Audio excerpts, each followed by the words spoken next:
Good morning, everybody. Workshop Wednesday coming at you rolling. Had a question last week about making the slot and the spur bend, so be a quick, simple little deal. I'm not gonna say it's the most comfortable thing in the shop, but it is how I've done it. There's several different ways to go about it. Probably a lot of them that make you a lot more comfortable. Notice I'm not using the word safe. It's probably not safe. It's probably, I mean, I don't know it is. I'm 22 years into it, and I'm careful, and I've not had any accidents, but I pay attention to what I'm going on. And anyhow, I've had some machinists share some slitting saw techniques of sticking your shank in the mill and cutting the deal. You can do it before you weld it on the bend. You can do it after. A lot of different ways to go about it. Do whatever you want at your house. Be comfortable and do a good, clean job. I do mine with a chop saw wheel.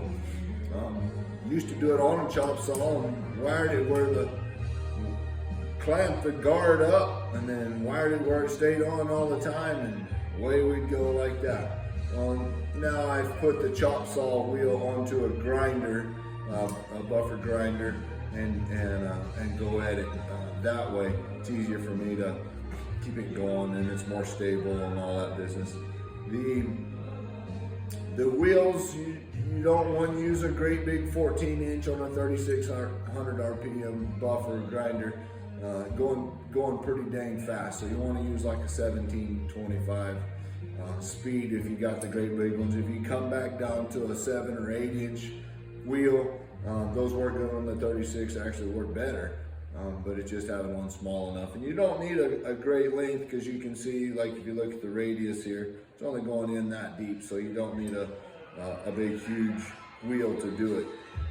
Anyhow, I'll cover techniques here just a little bit. I wear a face shield and mask and kind of cover up, so because those sparks will be coming at you.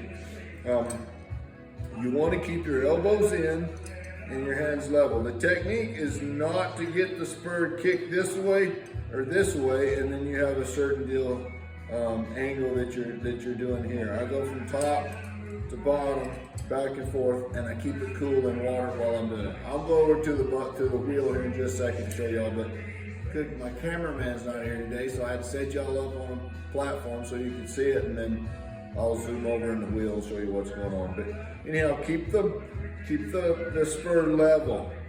Level this way, level this way. I guess that'd be square. So keep all that going. And then keep your elbows in. Don't get the wheel out here, because then it gets to jerking. Get the spur out here on the wheel. It gets to jerking and carrying on. So you want to get close. I got everything close and resting against my belly. My body moving back and forth like this is what's going to keep the pressure going in. So I'm going to go in like this. I'm going to go like this. You want it to be in the center. And that wheel's going 90 to nothing, and this is kind of jiggery, and you're like, this is never going to work. It does. You can wobble a little bit in the first, and then it'll center up, and you can center it up, and away you go, moving forward. So here we go. Let me set y'all up here.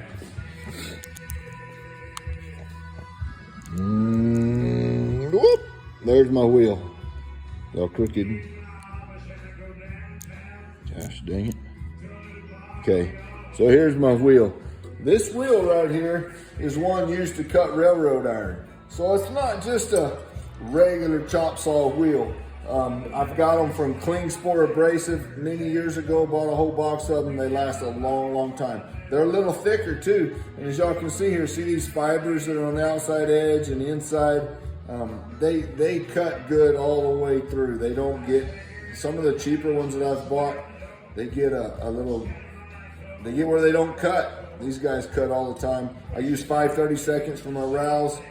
This is plenty thick enough to accommodate a 5/32. It's not too thick though. It does good. So anyhow, hope y'all can see. I'm going in here like this. I'm gonna start off on the top. Usually when I call this the top of my spur. I'm gonna come in here like this, be like that, flip it over, and away we go. And just easy does it. cruise along there. But you can see all them sparks will be coming at me like this. So wear that face shield, wear your mask, stay safe. The thing that you don't want to do that creates the scare is get the wiggling like this and pushing like this. Just push straight, easy does it. And as long as you don't go here and here and grind on the edge of your wheel, the thing should stay together. Buy a good quality wheel though. I hope that's helpful to everybody. Don't let it scare you. You can use slitting saws and all the different things too on the mill. Do what's comfortable. I've had guys show me how they do it in the chop saw, or they got jigs set up to where they clamp it in a vise and then cut them. It's all good. However the heck you want to do it. Bandsaw. You can cut them out on the bandsaw as well, and then go back and file and make it all clean. This is simple for me. It's the way I learned how to do it, and I haven't found a way that just impresses me where I wanted to change too much. And so anyhow, hope all's well. Happy Workshop Wednesday. Engraving workshop next week. Still got a few holes open if you're interested, but anyhow, that's where we're headed. Be engraving Tuesday, Wednesday, Thursday next week. Got a shop full of guys. So anyhow, hope all's well. We'll see you soon. Adios.